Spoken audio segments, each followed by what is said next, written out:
जय श्री राम। यहाँ तक की रामायण कथा मैं कह चुकी हूँ। आगे की कथा इस प्रकार है। अयोध्या वासियों सहित श्री भरत शत्रुघ्न आदि का वनगमन। वह संपत्ति, घर, सुख, मित्र, माता पिता, भाई जल जाएं जो श्री राम जी के चरणों के सम्मुख होने में हंसते हुए सहायता न करें। घर घर लोग अनेकों प्रकार की सवारियां सजा रहे हैं। हृदय में बड़ा हर्ष है कि सवेरे चलना है। भरत जी ने घर जाकर विचार किया कि नगर, घोड़े, हाथी, महल, खजाना आदि सारी संपत्ति श्री रघुनाथ जी की है। यदि उसकी व्यवस्था किए बिना उसे ऐसे ही छोड़ कर चल दूं तो परिणाम में मेरी भलाई नहीं है, क्योंकि स्वामी का द्रोह सब पापों में शिरोमणि है।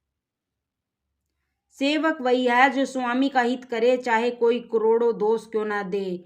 भरत जी ने ऐसा विचार कर ऐसे विश्वास पात्र सेवकों को बुलाया जो कभी स्वप्न में भी अपने धर्म से नहीं डिगे थे।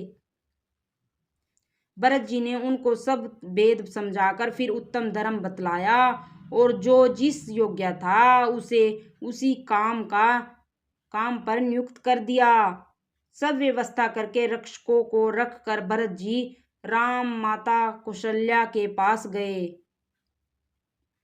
स्नेह के सुजान भरत जी ने सब माताओं को आर्त जानकर उनके लिए पालकियां तैयार करने और सुख आसन यान सजाने के लिए कहा।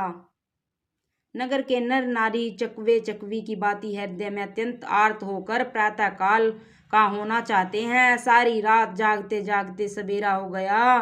तब भरत जी ने चतुर मंत्रियों को बुलवाया और कहा, तिलक का सब सामान ले चलो। वन में ही मुनि वशिष्ठ जी श्री राम जी को राज्य देंगे, जल्दी चलो। यह सुनकर मंत्रियों ने वंदना की और तुरंत घोड़े, रथ और हाथी सजवा दिए।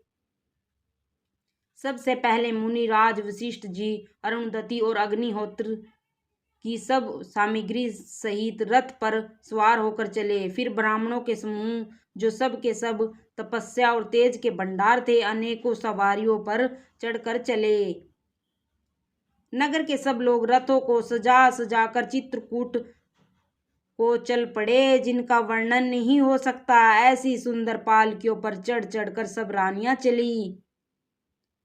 विश्वास पात्र सेवकों को नगर सौंपकर और सबको आदर पूर्वक रवाना करके तब श्री सीता राम जी के चरणों को स्मरण करके भरत शत्रुघ्न दोनों भाई चले।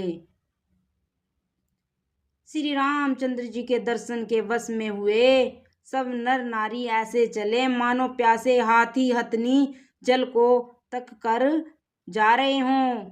श्री सीता जी, राम जी और सब सुखों को छोड़कर मन में ऐसा विचार करके छोटे भाई शत्रुघ्न जी सहित भरत जी पैदल ही चले जा रहे हैं।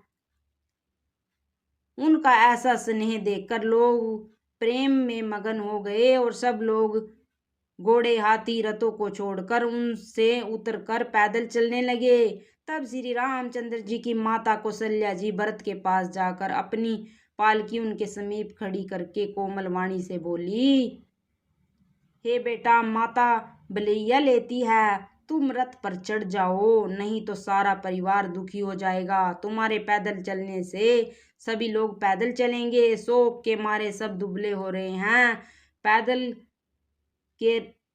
पैदल रास्ते के योग्य नहीं है। माता की आज्ञा को सिर चढ़ाकर उनके चरणों में सिर नवाकर दोनों भाई रथ पर चढ़कर चलने लगे। पहले दिन तमसा पर वास करके दूसरा मुकाम गोमती के तीर पर किया।